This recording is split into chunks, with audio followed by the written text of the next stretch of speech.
Hey everyone, how are you today? Welcome, welcome, welcome. It's another edition of the I Am podcast series, and I am your hostess. My name is Sonia, and I am here today to chat with you about an episode and a topic that I noticed over the summer. And it's about deprivation and why we tend to deprive ourselves when things are not in alignment. So enjoy. This is episode 163, and I'm so grateful to be sharing this with you. Earlier today I had a call with a lady I was just getting to know, and she was sharing with me how she does podcasts as well. And for those podcasters out there and for people listening to the show, we get so much joy and fulfillment when we show up for you and share information this way. We're sharing from the heart. We may have taken time to make notes, or we may be tapping in to see how we're doing and how you're doing. And it's a little bit different than being interactive, but it is so rewarding. So thank you for showing up today and every day and for giving me the opportunity to continue to show up, help you show up as the most enhanced version of you. Because that's what this is all about, right? Whether you're cleaning the house or you're catching this on a drive, it's all about showing up day to day as the most healthiest and happiest version of you, my friends. So, you ready? Let's get started. Today, we're going to tap into deprivation when it comes to love and fulfillment for the most part. And essentially, we're going to tap into why we're giving up on ourselves, why we don't believe, for whatever reasons, that we can have fun and enjoyment when things and moments are hard. So think about this for a minute. This has been an episode I've been wanting to deliver for a while. But when life gets thrown at you and you're swerving left and right and up and down to miss these curveballs that are being thrown, would you agree that the first thing that gets taken off your list is you? Things you like, things you enjoy, and you pretty much quickly go from hero to scarcity, from hero to victim, from hero to shit. I have no idea what's going on in my life. Oh. Yeah, you saw that. Yeah, you heard that. And it can happen so quickly, right? But what happens in that process of life happening to us is we tend to take a big step back from what truly matters. And that's the little things that we weave in and out of our life that brings us joy, that brings us love, that brings us fulfillment. And, as I look around my office, it could be simply, I can't grab them without knocking my tea, but it could be simply a menage of colors that you look at. It could, excuse me, hiccups. It could be things like oracle cards or pictures. So colors and things that bring you passion, but you stop paying attention to those things and you stop zeroing in to carve time out. So you stop zeroing in on the other things that need to be done and you stop carving time out for what brings you love and fulfillment in your day to day because you feel like you're not worthy. And that's just one of the reasons. So we're going to tap in today, learn about 9 different ways that you may be unwillingly depriving yourself of love and fulfillment. You ready to get started? So am I. So grab your tea, and grab your pen and paper, and let's go. What's in your cup today? What does your cup look like today? Mine says stay true. My mom got me this set a couple years ago, and there's chai in here with a little bit of honey. It's so good. Okay, so we're going to start with a quote from Rumi this afternoon, and it says, "Your task is not to seek love, but merely to seek and find all of the barriers within yourself that you had built against it." I'm going to say that again. Your task is not to seek love, but to merely seek and find all of the barriers within yourself that you have built against it. that means you built a wall against yourself. That means you are making yourself impenetratable, and you're not allowing things to come in, right? You've protected yourself up like a tortoise in his shell. Do you want to let go and fully live? Yes, yes, yes, yes. If you're with me, let's continue. Do you feel like you're missing out on fulfillment and happiness, but can't put your finger on it? And perhaps there's just something deeper going on, which is why you can't put your finger on it. Believe it or not, anyone, anyone at all can develop an unconscious habit of self-deprivation.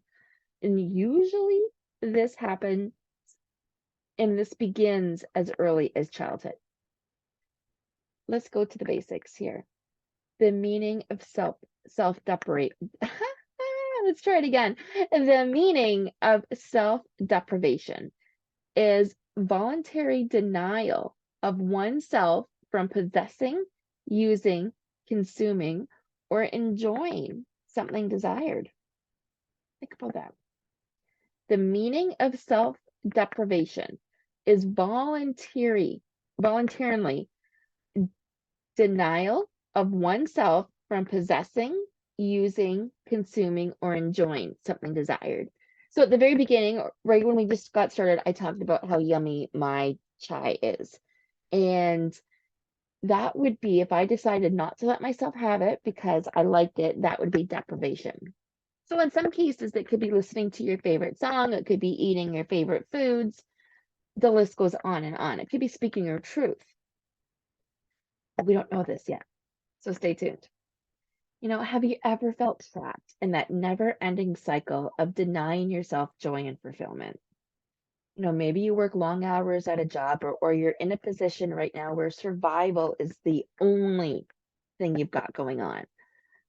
And your only, I'm lost for words, your only purpose is the story that you share, the story that you tell yourself is that your only purpose is to show up every day, go to work, and pay the bills. Or perhaps you stay in a relationship that makes you miserable because you feel like you don't deserve any better. I was there twice. I was there. And we've all been there at some point. It's not just me and my stories. It's not just you and your stories, but we've all been there at some point. I remember I was young. I don't even know if I was 20 yet or like 21 maybe. There was this beautiful red dress I wanted. And my boyfriend, we were living together. He wasn't working and he had a hard time being motivated to work. But without tapping into that, I was working 3 jobs and there was this beautiful red dress I had bought. And I wanted to wear it to a New Year's Eve party. And I didn't even pay credit card, like I paid cash for it. And he needed me to return it because he needed the money to pay the bills. I think I learned a lesson very, very, very early about what it's like to want something that you work hard for and yet not able to have it. And that story stuck with me for most of my life. And, this has a lot to do with self-love. This has a lot to do with healing. And this has a lot to do with what you think you're worthy of. So we've all been there, sacrificing our well-being out of some misguided belief that we're not worthy of happiness or success. Is this mere thought standing in your way now when it comes to happiness and success in your day-to-day life? Here's the truth, my friends. You deserve to lead a life filled with meaning, passion, contentment. The only thing standing in your way is you. As I'm sitting here at the edge of my seat, all passionate about sharing this message with you, because the only person standing in your way is you, and it doesn't matter your story right now. Your story could be challenging right now. Your story could be filled with trauma. It could be filled with health issues. And the only difference is between that and somebody else that doesn't have those adversities in front of them is your journey might take a little bit longer. Your steps might be a little bit smaller. Your self-talk might look a little different, okay? But your needs are just as important, and your life is so worth it. That passion, that contentment is a game changer.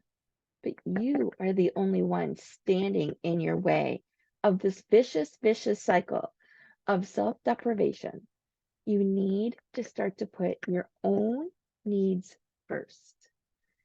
So today we're going to lean in and learn a little bit more about overcoming self-sabotage, setting healthy boundaries, and allowing yourself to go after what it is that you want in life.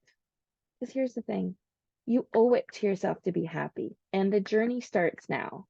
And you owe it to yourself to be happy now, not in 6 months, not in a year, not when you lose 50 pounds, not when you've got $50,000 in your bank account. Here's the thing, if we continue to wait for the perfect time, that perfect time is never going to show, ever. And you know that. Go back and think on your life. And while you're in that process of thinking about your life, stop for a second, as I'm fidgeting, stop for a second and think about where we're at right now. I'm recording this November 5th, 2023. And before I decided to record this, like right here, right now, I was on Facebook for just a few minutes and I saw a comment about like, wow, we're in November. Like, where did the year go? And how did this happen? And now we have less than 60 days left of 2023. You can't afford to wait any longer to begin this beautiful life that you're not living because you don't believe you're worthy enough.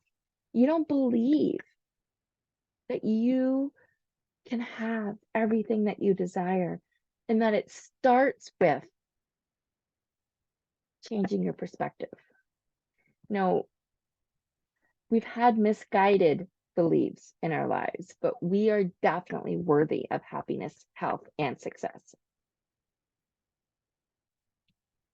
Why would you want to wait any longer for this journey to start? Okay.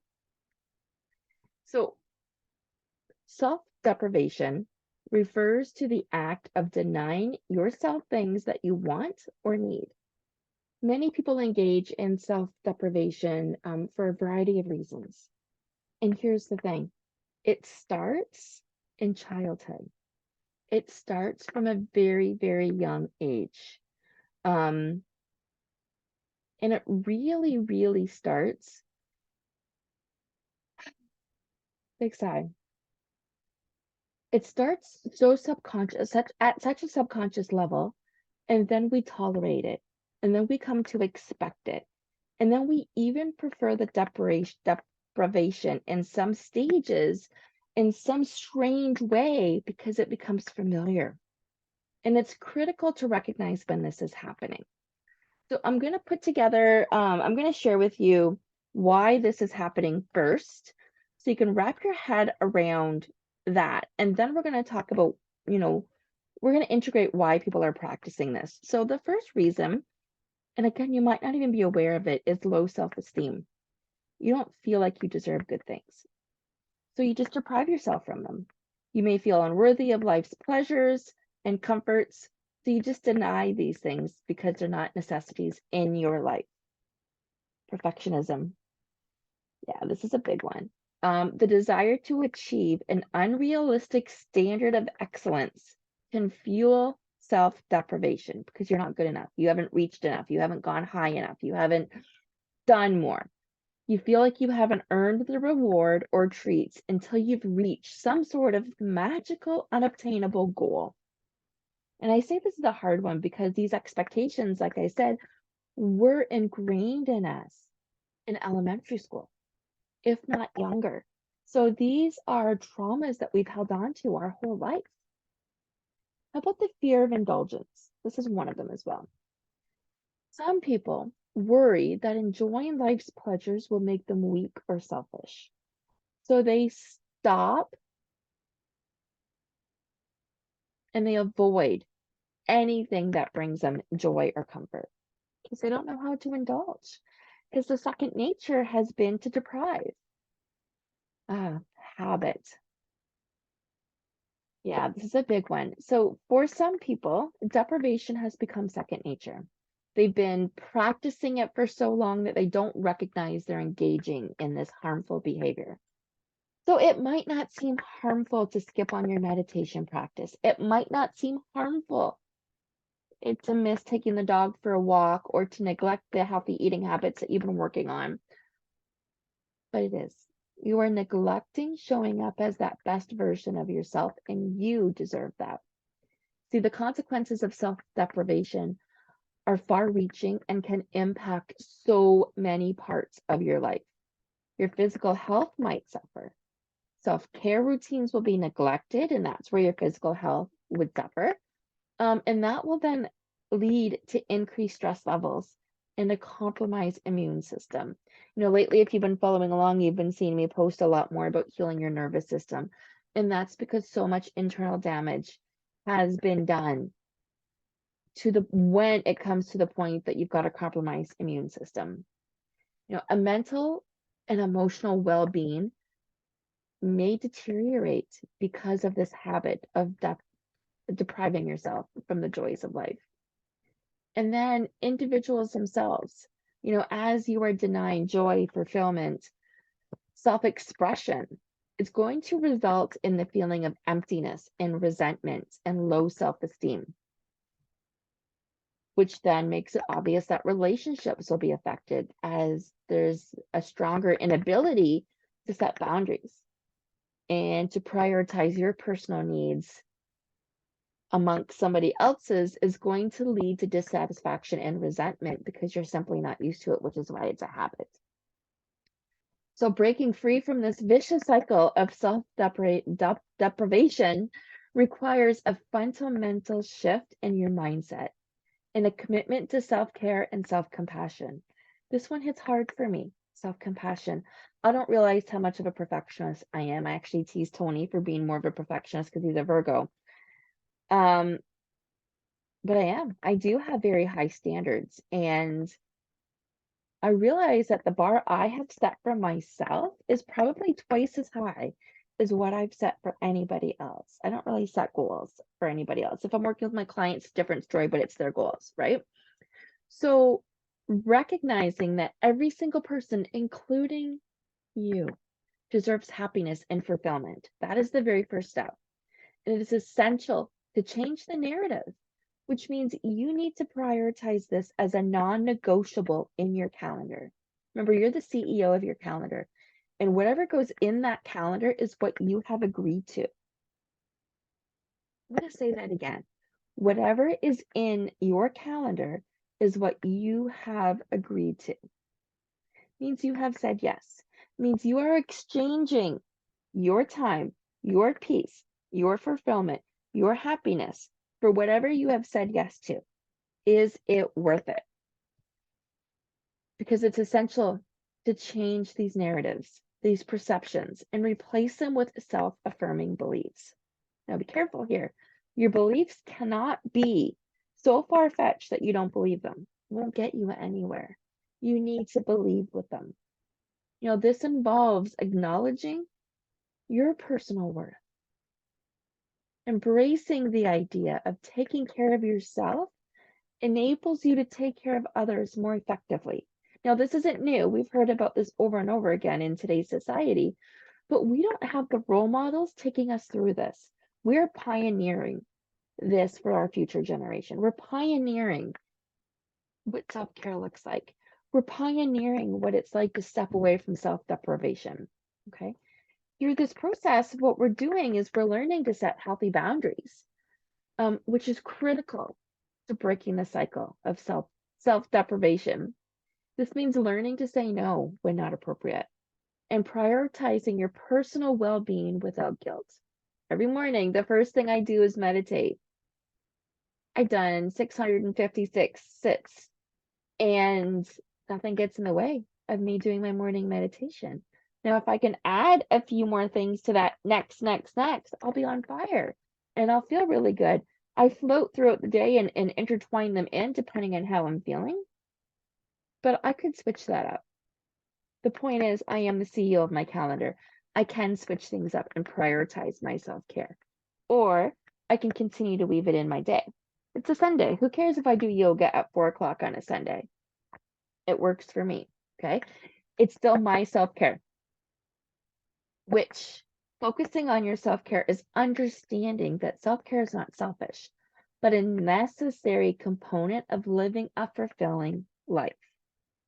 Engaging in activities that bring you joy and fulfillment, pursuing passions or exploring what they could be, and taking time for oneself is essential. These are essential steps in breaking free from the self-deprivation cycle. Okay, here's something. I have revamped my calendar where every night at 7 o'clock, I have a date with the couch. And whether or not it's just me and the couch, or it's 29 in the couch, or whether or not I'm just resting my head, playing on my phone, reading a book, my whole point with date with the couch on my phone, and it came up as a reminder because it's 6:30 now, and in half an hour, it means a couple things. I am blocking my time for myself. You all know right now that I am part of my healing journey is still progressive.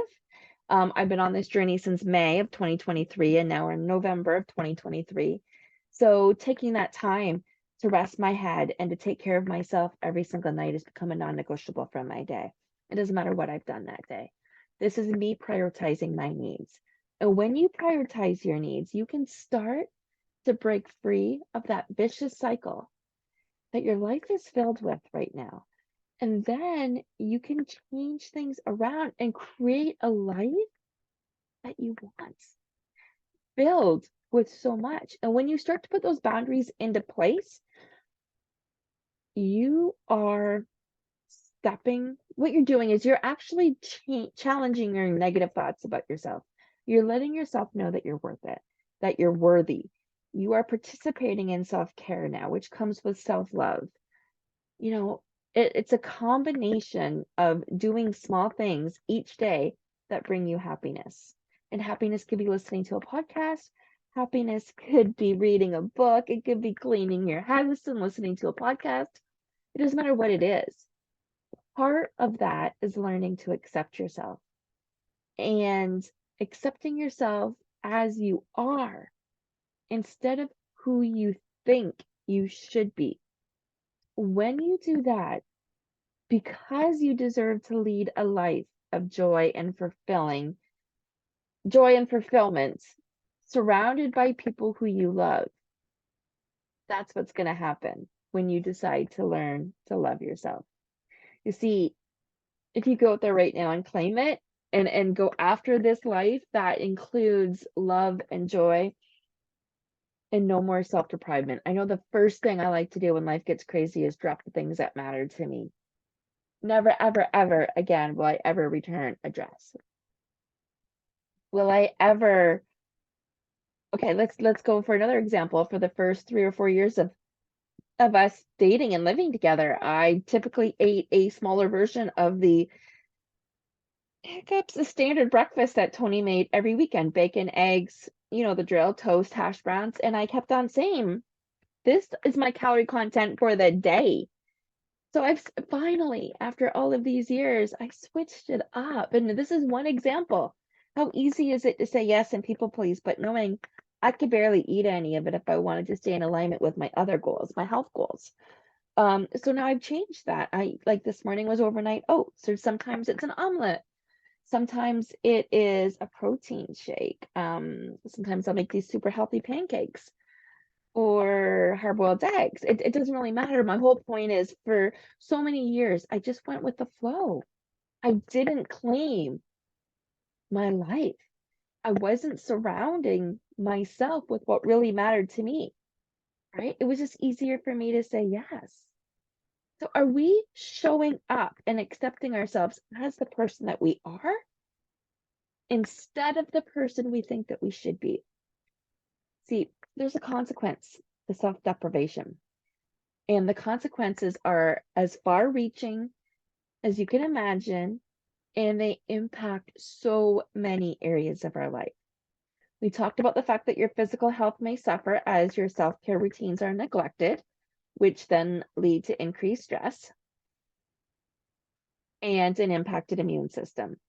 Your Emotional and mental well-being may deteriorate as well as you deny yourself joy, fulfillment, self-expression, and this is going to result in feelings of emptiness, feelings of resentment, feelings of low self-esteem.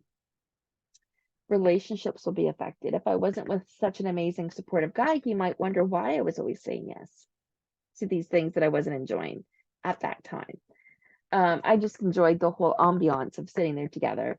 But we can still have that with me eating something different. And it's okay for me to eat something different. There's nothing wrong with me not wanting to eat the exact same meal plan as everybody else. And I'm just using meals, right? Take your relationship with money, take your movement, take your mindset. Anything can be replaced here. Because at the end of the day, prioritizing your personal needs without the ability to set boundaries and to prioritize your personal needs may lead to extreme dissatisfaction and resentment. And believe me, friends, this will catch up with you if you don't prioritize yourself. You see, for me, the big aha moment came when I realized I was attached to being emotionally deprived. I figured if the rest of the universe was teaching me a lesson, why would I deserve any fun or fulfillment? And for me personally, and I know this to be true with a lot of my clients as well, there seems to be a connection with my relationship with money and my status and my value and whether or not I deprive myself. And I know that's old school thinking because, it's very similar. Like if you don't go to school today, you can't go and play tonight, right? So if you don't have money or if you're not feeling well to pay your bills, then you don't get to paint or you don't get to dance. Or, if you're not doing the other, then you don't get to do this, which is fun and exciting. But what if you flip that script and do the fun and exciting stuff first and then do the stuff that you don't need, that you don't want to do, or that's not the same. So I was becoming emotionally deprived. I figured life was handing me a bunch of crap. Why did I deserve anything that made me smile? And this is a hard pill to swallow. Because you see, attachments are not a conscious choice, but an unwitting setup that lands us in an old familiar place where we do not get what we want. I mean, there's a couple reasons, and we're going to tap into this as to why we didn't get what we want and why we're emotionally deprived. And amazingly, over the years, we learn how to tolerate it. And that's exactly what I did. I learned how to tolerate this through my divorces. I learned how to tolerate this through the jobs where I was not a fit for or I outgrew. I come to expect it, which is sad. Do you come to expect that disappointment from the outer world and then now you decide that it's okay to give yourself that same level? In some strange way, it's comforting to deprive myself. And it's only because it's become a habit over the course of my lifetime. And I can't say this is necessarily true now because people lead by the example you set by how you want to be treated. So how you want to be treated is how you treat yourself. If you treat yourself with respect and kindness, then other people will treat you with respect and kindness. But you won't do that if you don't have boundaries. You won't do that if you don't know how to express your needs.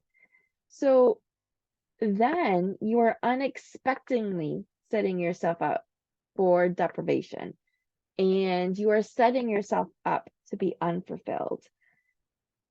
It's a vicious cycle. All right, we're going to tap into about 9 reasons as to why your life deprivation in you. So why you're connecting deprivation with where you're at in your life right now and why you are attracted to this particular episode. So 9 signs you've developed an attachment to deprivation. Unwillingly, of course, and you've been settling yourself up with good enough, which makes you feel unfulfilled. And maybe you don't know what good enough feels like. So you've just been settling with it. Maybe that's something you can discover as we go. But the very first point is you don't express your needs. And this is the first one because this is the most common one. When you refuse to express your needs, you virtually guarantee deprivation. Millions of people allow others to ignore, take advantage, and take them for granted because they don't speak up. Now, I don't know about you, but I wasn't taught how to speak up. I was taught how not to speak up. I was taught how to respond politely and properly, but not how to speak up and truly use my voice. And when I did, that was identified as salesy or too much or too excited. So it had these condensations to them. Condensations? No, I said that wrong. You can tell it's near the end of the day and I'm wrapping my head around the thoughts here. Condensations, no. Condescending. There we go. They had these condescending virtues to them, right? So I never was, it took me a long time to learn how to speak my truth. And then you've got divorce one, and then you've got divorce two.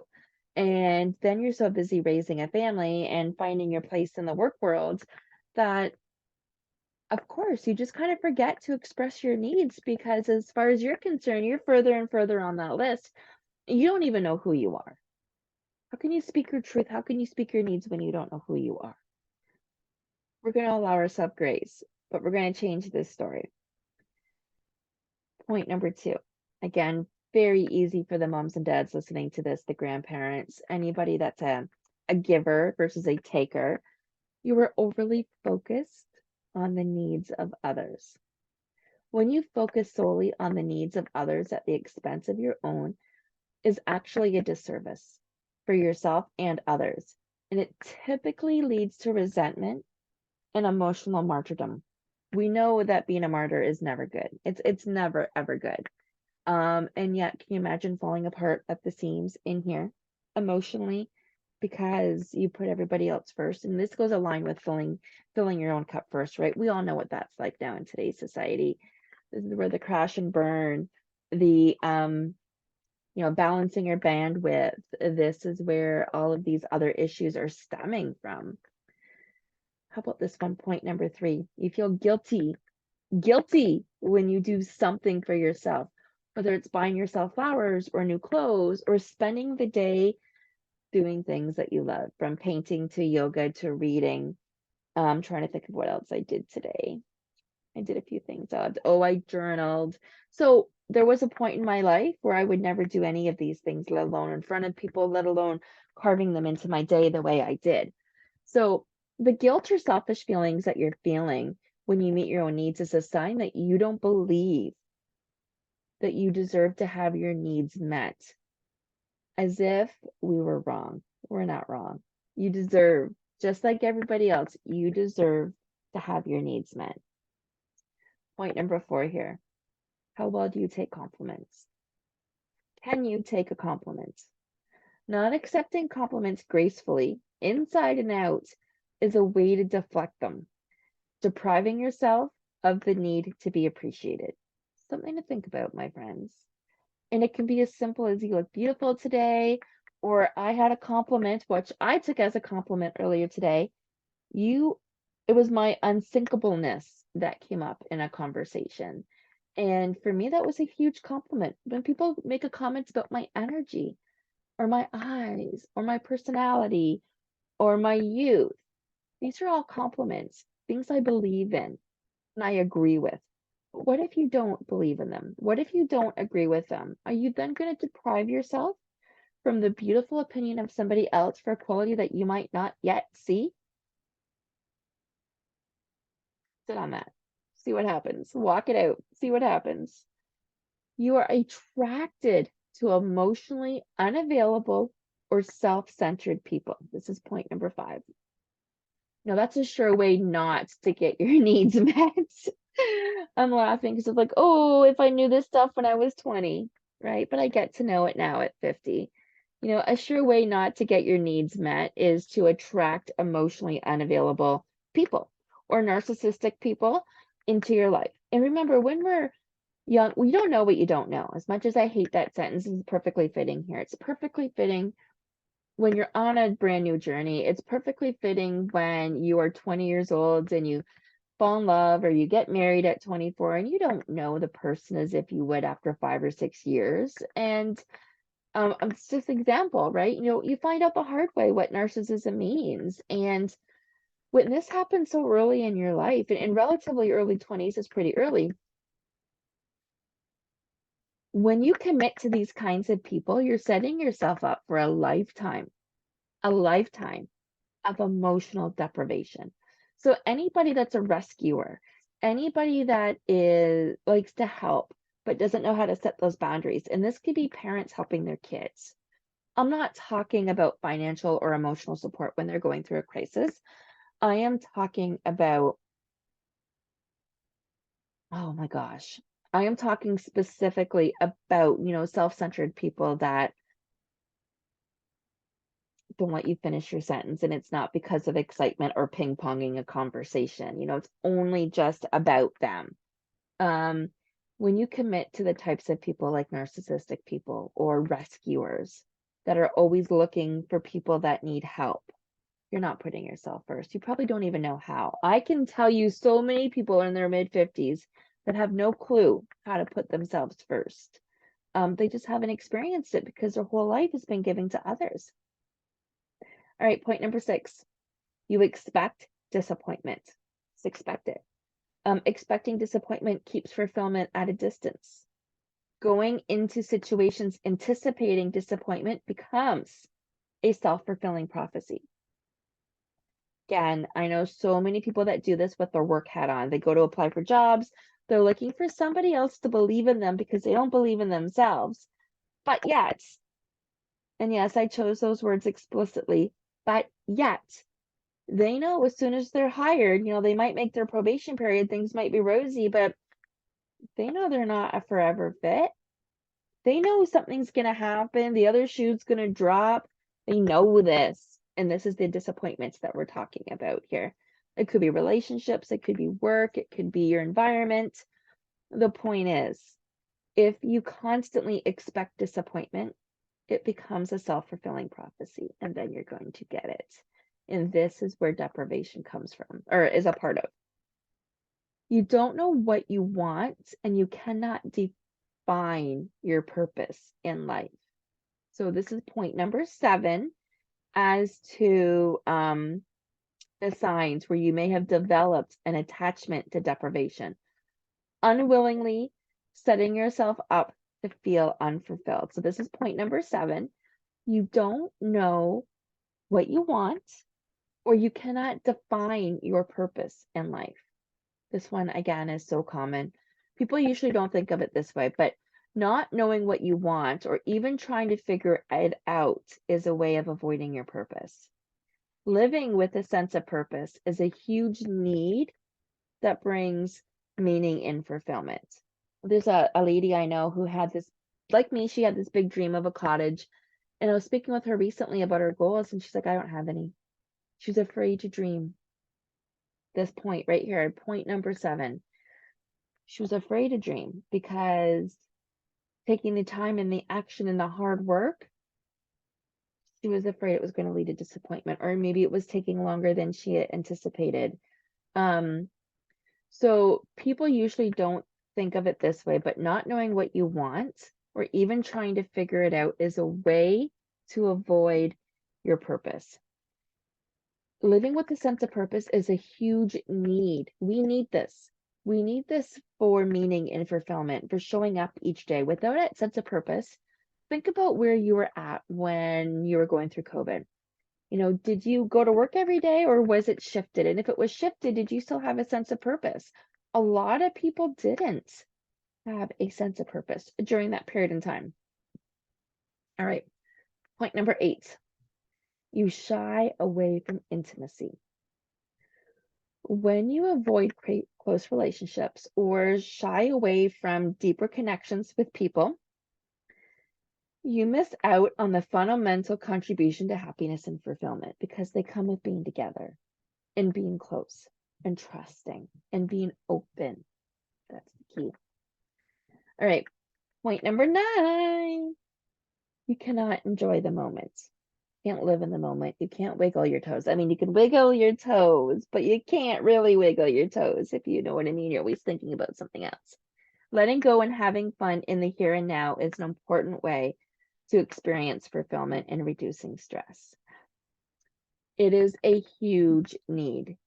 Staying in your head, remaining preoccupied or self-conscious robs you the opportunity to enjoy the here and the now. And that's what wiggling your toes is all about. If you stop right now and literally wiggle your toes, you can't help but smile, which means you're completely present and in the moment. So, each one of these 9 examples that when I just went over can lead us straight into deprivation. Um, Even though we did not consciously choose to get there or to go there, we're there. So it's important to shine the healing light of awareness on this issue and begin to question whether or not it's appropriate to continue doing this at this point in time in our life. So for me, I have at least 49 years and change left on this planet. I'm living till I'm 100. I can make up for the moments and times where I lived in deprivation. One of the promises I'm going to make right here and right now is to do things that bring more of the things that bring me joy. I'm actually going to write this down for those that are catching the video component. More of the things that bring me joy. Do more. I'm writing this down of what brings me joy. And one of those things is more podcasts. I love sharing information. I love coaching people. I love helping you make those next steps. And I understand that leading by example is the best way. I like painting. I like journaling. I like yoga more than I thought.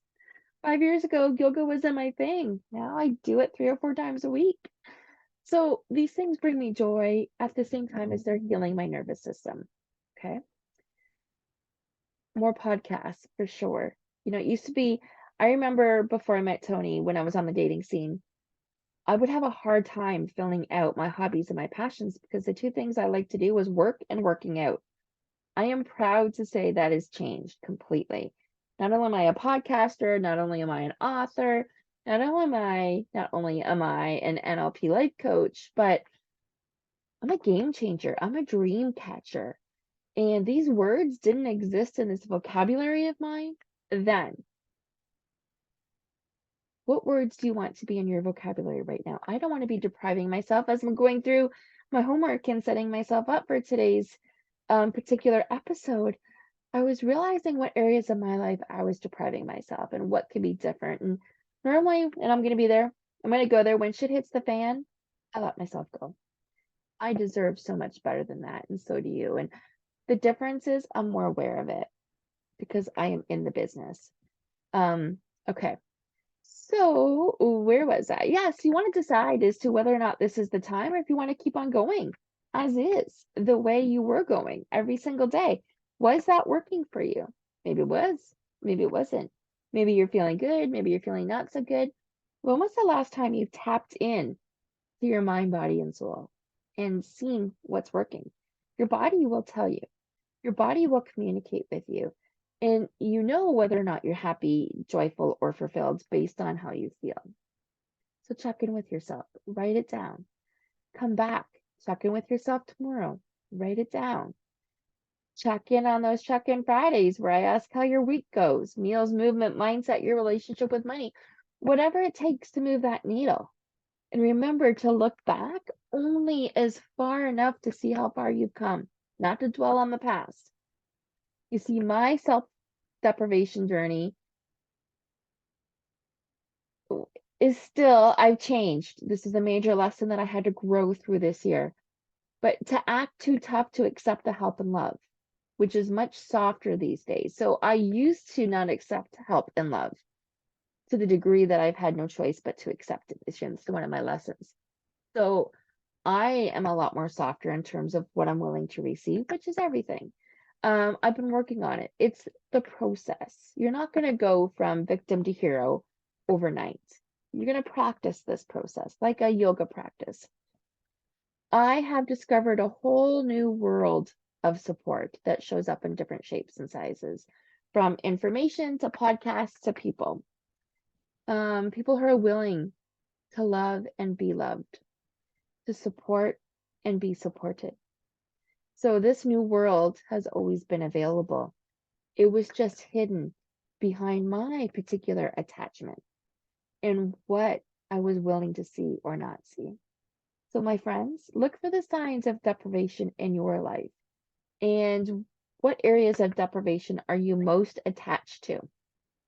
You may be surprised at what you find. Thank you for joining me today and every day. Let's see what I've got on the docket next for you. Episode 164 is next, and it's a heart to heart. It is a heart to heart, so I'll be excited to post that one. And then I got 2 more solos for you, but I don't know what they're going to be yet. I'll figure them out. I promise you. I promise you, no more self-deprivation for me. How about you? Guys, if you're interested in getting started with me and you don't know how, I do want to share with you about my 30-day glow up challenge. We take it 30 days at a time, and depending if you're adding the nutrition piece or not, it's $200 a month. Information is found in my link tree, and you have access to a Facebook group, a private group called Essentially You. And in that group, I go live 4 times a month. You also get access links, direct links to these recordings, these videos, but you also get 1 coaching call with me a month. And what we do is we keep you accountable in your group with whatever it is that you're working on. We do cover the foundations of meals, movement, mindset, and your relationship with money. Because as I've said before, when you're building your life strong and sturdy, nothing is going to be able to knock you down. Nothing at all is going to be able to knock you down. So take a look at the link in my bio, because having a coach in your pocket is amazing. A coach that knows you, a coach that's not afraid to express where they're at. And the reason why it's a 30-day glow up challenge is because we're doing different things in this group to help you show up as that best version of you. So your next chapter is even better than your last chapter. So if you're ready with a hell yes, both hands are up, to create inspired action, then you're definitely going to want to take a look at that link and sign up today. All right, my friends, I am sending you so much love and healing, and we're going to release any deprivation, and we're going to work on what makes you feel good today, tomorrow, and the day after. Find yourself looking for more, this is the right space for you, then I invite you to have a deep connection with me so we can talk about your purpose and help you get ready for what looks like the best life yet. It's time to unleash that spark that's hidden inside of you. We'll talk soon, my friends.